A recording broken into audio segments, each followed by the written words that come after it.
श्राप है युधिष्ठिर का, क्योंकि कुंती ने छुपाव किया था, छिपाया था ना कर्ण के बारे में। जब महाभारत का युद्ध विश्राम कर चुका था, तर्पण दिया जा रहा था, पिंडदान किए जा रहे थे, कौरवों के लिए पिंडदान किए जा रहे थे, तब युधिष्ठिर से कहा कि कर्ण के नाम से भी पिंडदान कर दो। तो युधिष्ठिर और चारों भाई युधिष्ठिर आदि सब कहने लगे, ये कैसी बात है, जिसके कुल का धाम का कुछ अता पता नहीं, उसको हम क्यों पिंडदान करेंगे जो हमारी जाति गोत्र किसी का नहीं। तब कुंती रो पड़ी, वो तुम्हारा ही भाई था। और जैसे ही सुना रो पड़े पांचों के पांचों पांडव, हे माँ तुमने ये कितना बड़ा शत्रुता का काम किया, तुम बता देती कि कर्ण हमारा भाई है तो आजीवन हम सब मिलकर के उसकी सेवा कर रहे होते, वही राज्य पद पर बैठा होता।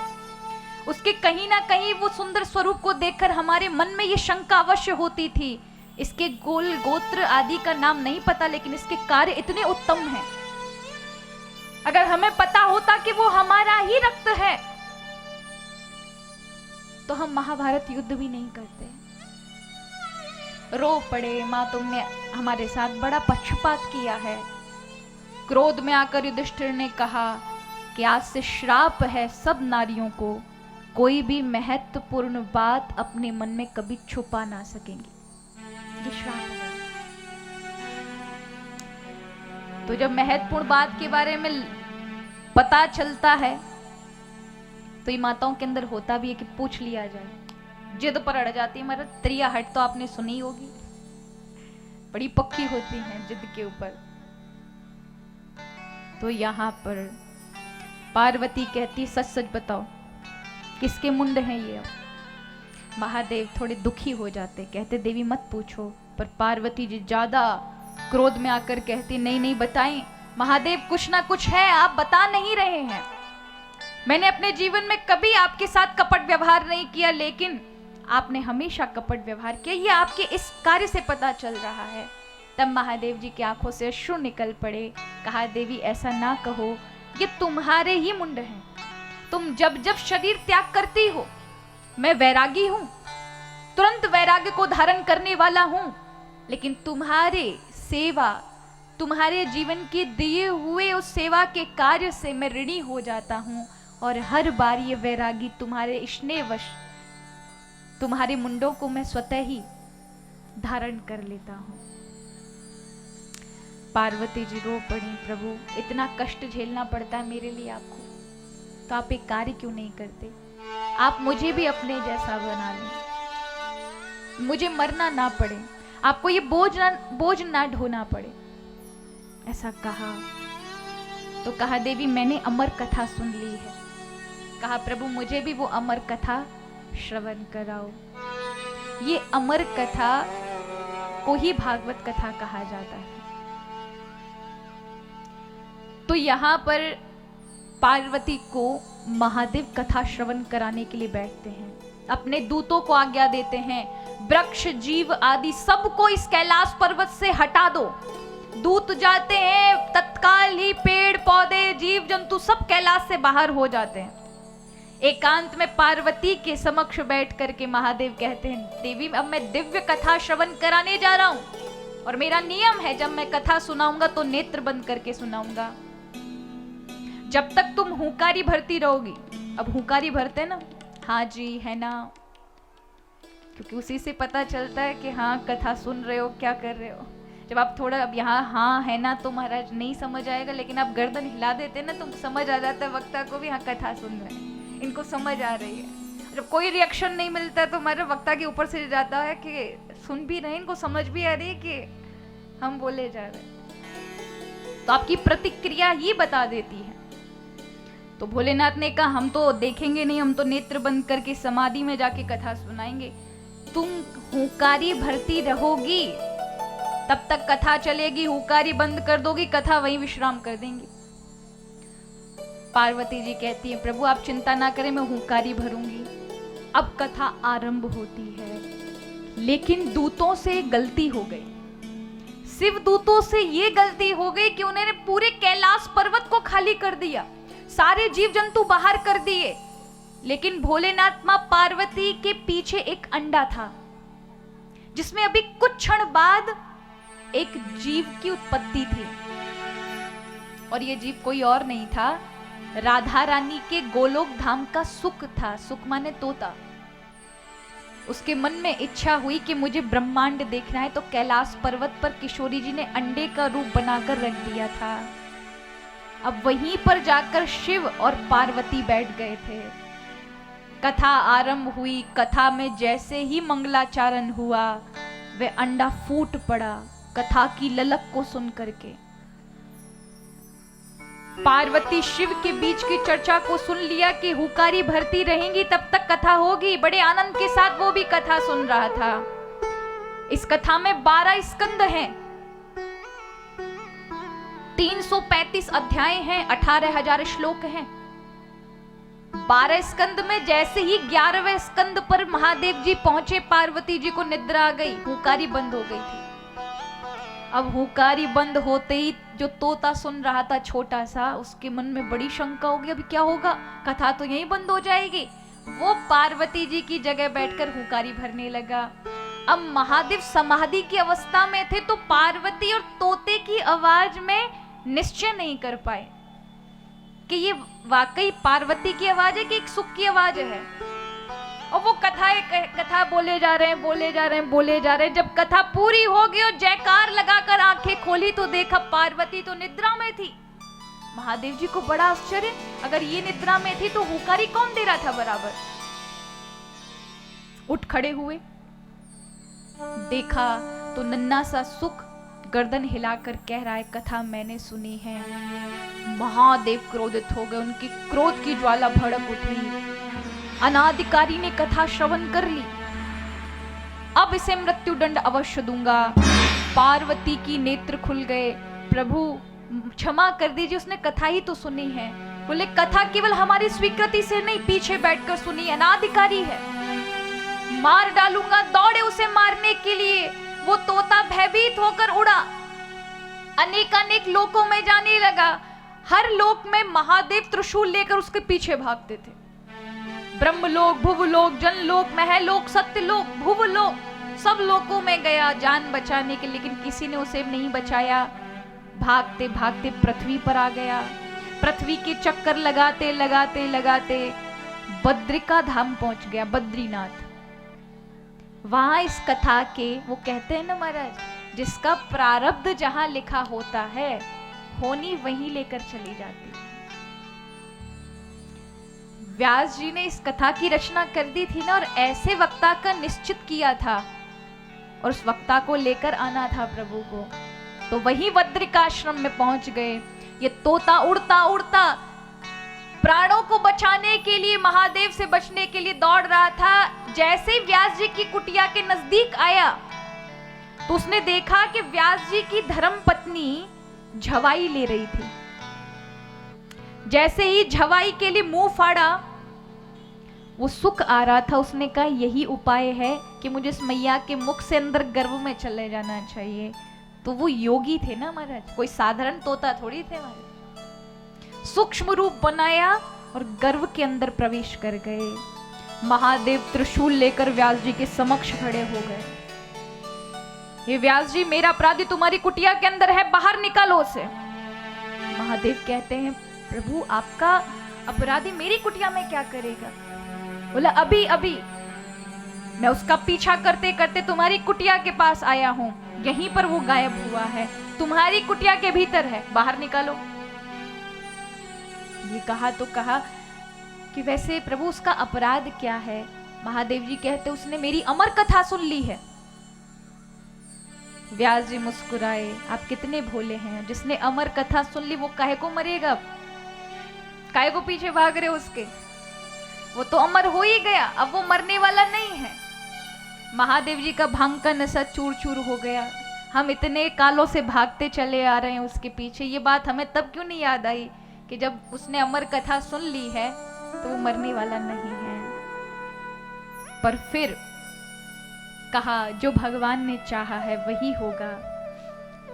कहा जाता है, ऐसा भागवत में नहीं है लेकिन ऋषियों की वाणी है कि महादेव बड़े हठी हो गए थे। उन्होंने कहा अनाधिकारिक रूप से इन्होंने कथा श्रवण की है, इसलिए मैं ऐसे मारूंगा। और 12 वर्ष तक व्यास जी के दरवाजे पर ही खड़े रहे। वो बालक 12 वर्ष तक अपनी मां के गर्भ से बाहर नहीं निकला। श्री सुखदेव जी महाराज 12 साल बाद अपनी मां के गर्भ से निकले हैं, डर के मारे नहीं निकले। तब महादेव जी को प्रसन्न किया व्यास जी ने, तब संतुष्ट होकर लौटे हैं, आशीर्वाद दिया। तो यहां भोलेनाथ की कृपा से भागवत कथा का वक्ता तैयार हुआ। आइए उनका स्मरण करते हुए फिर आगे की कथा में प्रवेश करेंगे।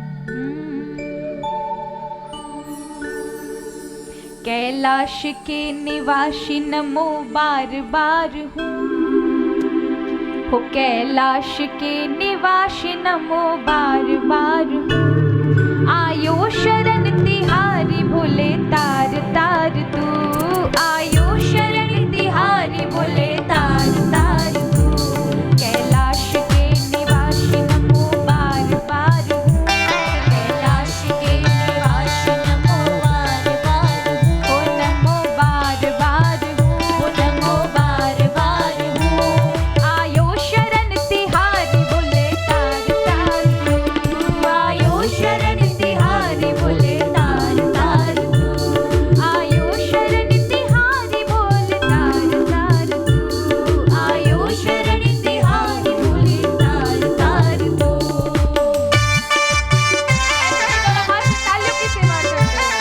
बोलिए ओ घड़ीदानी की जय, भोलेनाथ की जय हो।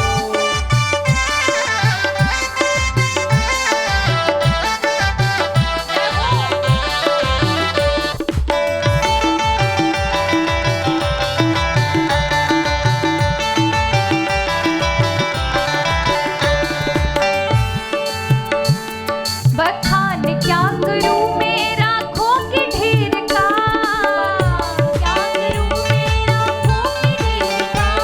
बखान क्या करूं मेरा खो के ढेर का, क्या करूं मेरा खो के ढेर का। भोलेनाथ कितने दयालु हैं, राख लपेटते महाराज।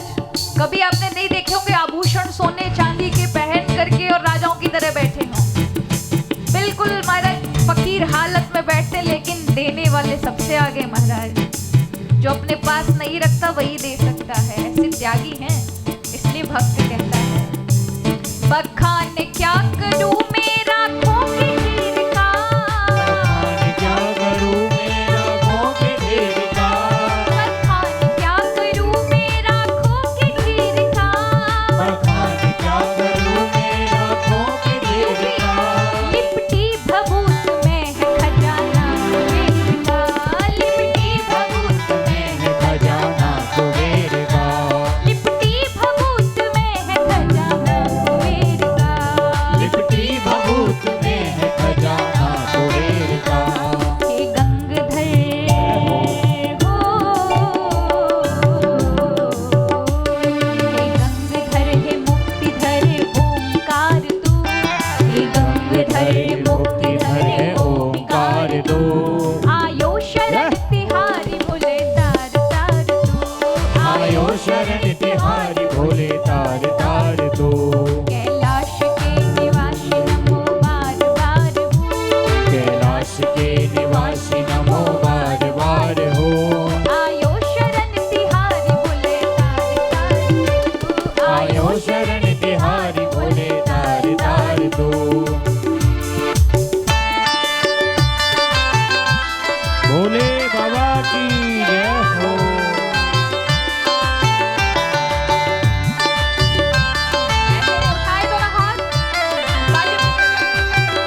बड़े बड़े देवताओं को दे दिया, नारायण को सुदर्शन चक्र दिया, भगवान कृष्ण को बंसी और गौ माता दी, रावण जैसे अभिमानियों को सोने की लंका दे दी, अनेकानेक देवताओं को केवल दिया ही दिया, अपने पास कुछ नहीं रखा। और जो पूजता है, जो भजन करता है, जो अपने भाव निवेदन कर देता, उसे अपने आप को भी दे देते। तो ऐसे दयालु जो देता ही देता है, इसलिए कहा बखान क्या करूं मेरा आँखों की खीर का, बखान क्या करूं मेरा आँखों की खीर का, बखान क्या करूं मेरा आँखों की खीर का, बखान क्या करूं मेरा आँखों के ढेर का, लिपटी भभूत में है खजाना कुबेर का, लिपटी भभूत में है खजाना कुबेर का, लिपटी भभूत में है खजाना कुबेर का, लिपटी भभूत में है खजाना कुबेर का, है जहर पिया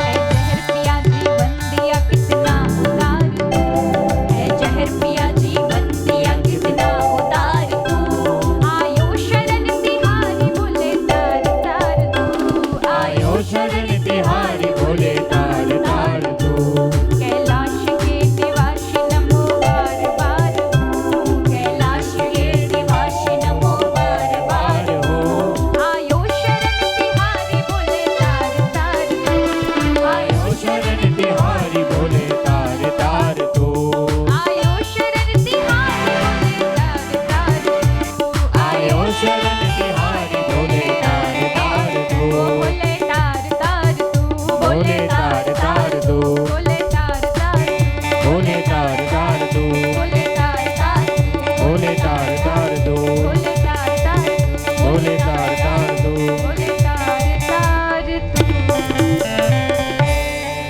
है जहर पिया जीवन दिया कितना उदार तू, है जहर पिया जीवन दिया कितना उदार तू, वो आयो शरण तिहारी भोले तार तार तू, वो आयो शरण तिहारी भोले तार तार तू।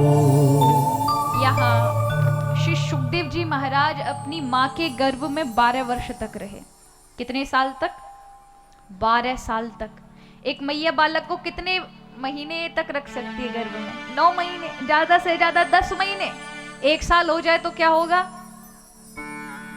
बड़ी बुरी हालत हो जाएगी महाराज। लेकिन धन्य वो मैया जाने 12 साल तक गर्भ में रखा अपने बालक को। बार बार व्यास जी कहते बेटा मत डरो, तुम बाहर निकल आओ। ये अंदर बैठे बैठे गर्भ में कहते पिताजी हम बाहर नहीं आएंगे। बोले वजह किस कारण से नहीं आओगे? बोले कारण बस इतना से ये बाहर आएंगे तो माया लग जाएगी, भगवान का भजन छूट जाएगा। यहाँ गर्भ में बैठकर बड़ा अच्छा भजन होता है, कोई मोह माया नहीं है, हम यहीं बैठेंगे। व्यास जी घबरा गए, भगवान कृष्ण के पास गए, आप ही कुछ करें। तब भगवान ने गर्भ में आकर दर्शन दिया और इन्हें वरदान दिया कि पुत्र चिंता मत करो, तुम्हें मेरी संसार की माया स्पर्श भी नहीं कर पाएगी। तुम माँ के गर्भ से निकलो और मेरे भजन में लगो। और इतना सुनते ही अपनी माँ के गर्भ से निकले। जो नाल उनकी नाभि से लगकर मैया के गर्भ से आई थी उसी को अपने कंधे पे डाला और उठकर पैदा होते ही चल दिए। माँ पिताजी चिल्ला रहे बेटा रुको, बेटा रुको, हम तुम्हारे मैया पिता। पर महाराज यहाँ तो माया का लेश नहीं लग सकता ना। कश्य माता, कश्य पिता, कश्य भार्या सहोदरा, कौन किसका माँ कौन किसका पिता पता तक ना चला। व्यास जी पीछे भाग रहे हैं लेकिन सुखदेव जी तो जंगल में जाकर के लीन हो गए। व्यास जी को बड़ा ही दुख हुआ। तब नारद जी ने आकर समझाया कोई बात नहीं, तुम्हारा जो पुत्र है वो निर्गुण ब्रह्म की समाधि में लीन है। किसकी समाधि में? निर्गुण ब्रह्म की समाधि में लीन है। बस एक उपाय है,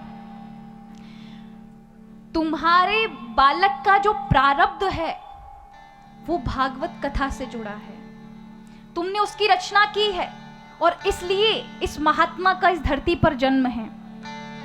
तुम उसी के 4-5 श्लोक रट करके और जिस वन में वो अंतर ध्यान हुए थे, उस वन में अपने शिष्यों को भेज करके वो श्लोक का गान करवाओ।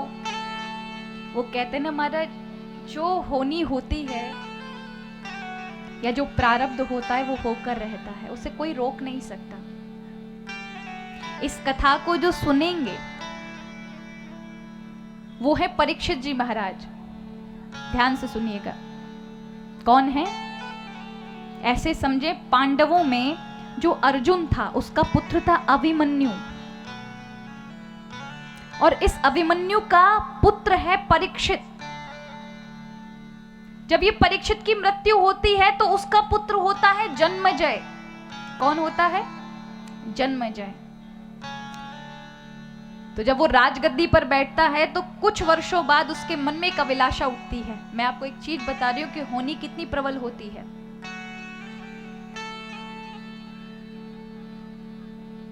तो उसके मन में इच्छा होती है कि मैं पांडवों की कीर्ति किसी के मुख से सुनूं।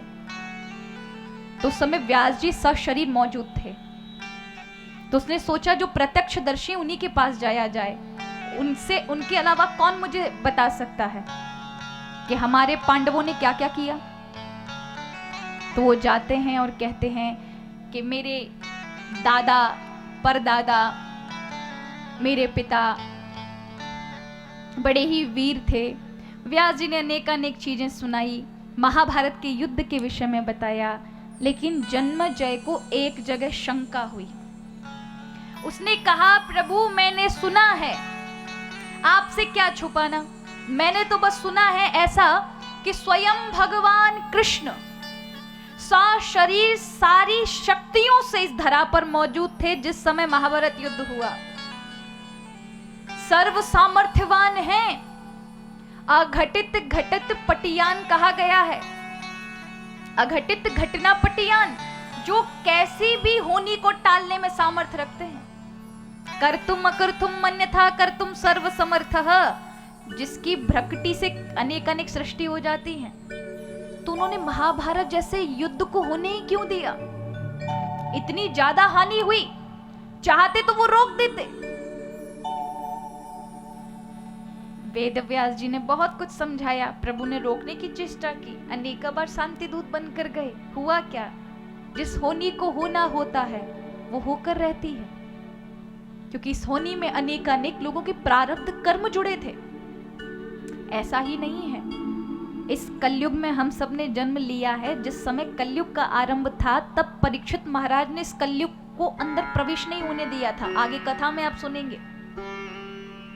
तब उस कलयुग ने कहा, आप रोक नहीं सकते, ये समय चक्र है। इस कलयुग में अनेक जीवात्माओं का जन्म होगा जो तुम्हारे यहाँ इस धरा पर पैदा होने वाले हैं और इसी युग में होंगे। तुम नहीं रोक सकते, क्योंकि उनका प्रारब्ध कर्म यहाँ निश्चित है, लिखा जा चुका है।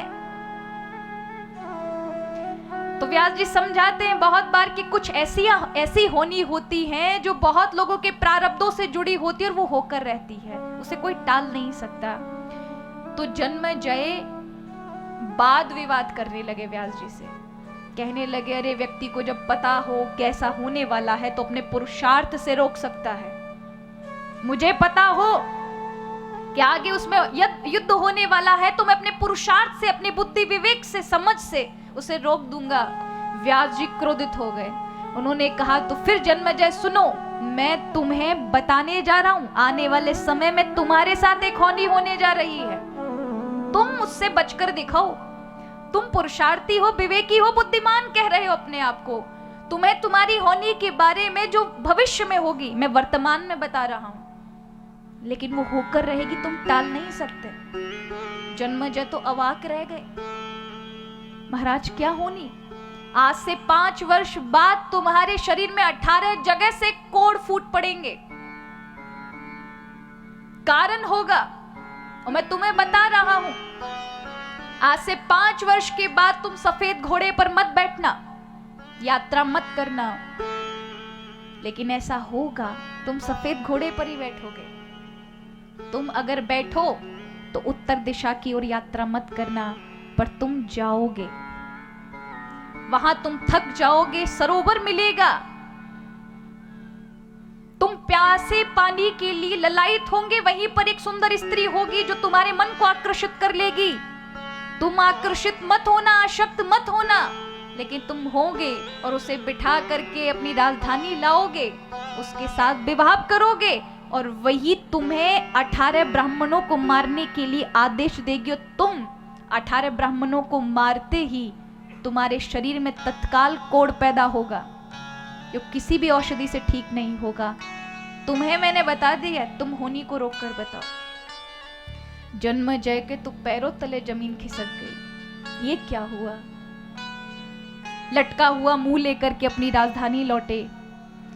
सोचा अब मुझे बड़े सावधान पूर्वक रहना चाहिए, क्योंकि व्यास जी ने मुझे बताया है कि मेरे साथ ऐसी घटना घटने वाली है। तो उन्होंने कहा सफेद घोड़े पर नहीं बैठना है, मैं तो घोड़े पर ही नहीं बैठूंगा, कहां से मेरे होनी होगी। उसने यात्रा करना बंद कर दिया। कई वर्ष हो गए, 5 वर्ष से जैसी अवधि ऊपर हुई, पर कहते ना होनी तो प्रबल होती है महाराज। घुड़सवारी की इच्छा जागृत होने लगी। वह ललक कि वो रोक ना सका। उसने अपने सेनापतियों से कहा कि मेरे लिए भूरे रंग का घोड़ा निकाला जाए। व्यास जी ने सफेद रंग के घोड़े की मना की है, हम भूरे पे बैठ कर जाएंगे, पर आज हमारा मन बहुत कर रहा है, जाना है।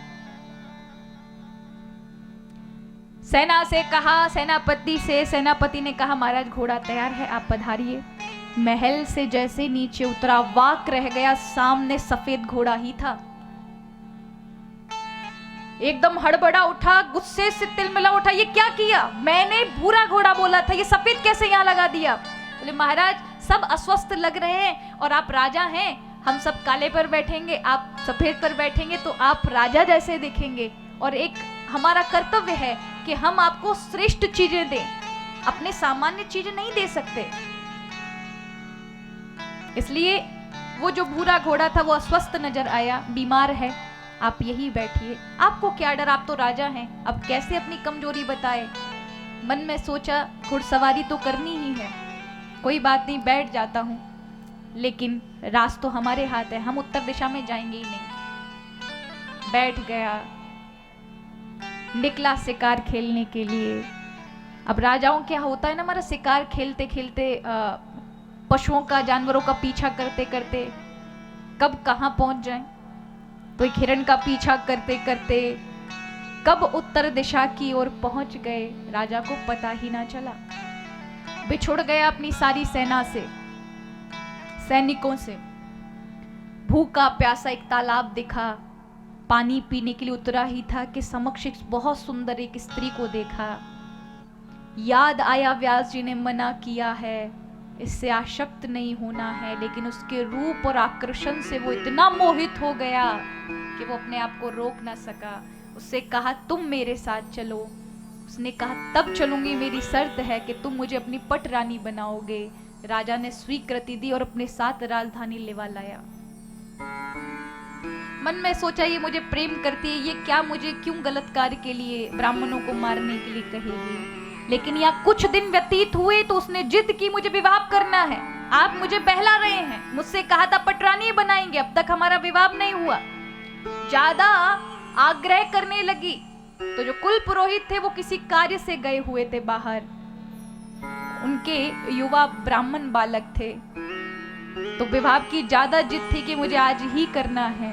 तो युवा ब्राह्मणों को बुलाया गया कि वे भी विवाह करा सकते हैं। विवाह संपन्न हुआ, पटरानी बन चुकी थी अब वो। तो जब दान दक्षिणा देने की बारी आई तो दान देते समय उसका वस्त्र जो था वो हवा के वेग से उड़ गया। अब बालक थे हमारा 16 वर्षीय युवा ब्राह्मण बालक, बाल चपलता थी, नग्न देख लिया था तो हंसने लगे, मजाक बनाने लगे, तो वो क्रोधित हो गई और अपने पति की ओर अंगत किया, इन सबको मार दो, इन्होंने मेरा अपमान किया है सबके बीचों बीच। राजा तो मतवाला था अपनी स्त्री के प्रेम में, उसने जब देखा कि मेरी स्त्री का अपमान हो रहा है, सब लोग हंस रहे हैं, तो उसने पात्र उठाए, मारा नहीं था उन्हें, तलवार नहीं चलाई थी, क्या किया था, वहां पात्र रखे थे पूजा के, उठा करके मारा ही था कि वे एक पात्र 18 में बदल गए। और जैसे स्पर्श हुआ उन ब्राह्मणों को, वो सारे के सारे मर गए। 18 तत्काल ब्राह्मण मरते ही उसके शरीर में वहीं पर ही 18 प्रकार का कोढ़ आरंभ हो गया। अब तो उसे बड़ा दुख हुआ, ये क्या हुआ मेरे साथ, ये मैंने क्या कर दिया। लोग उससे घृणा करने लगे,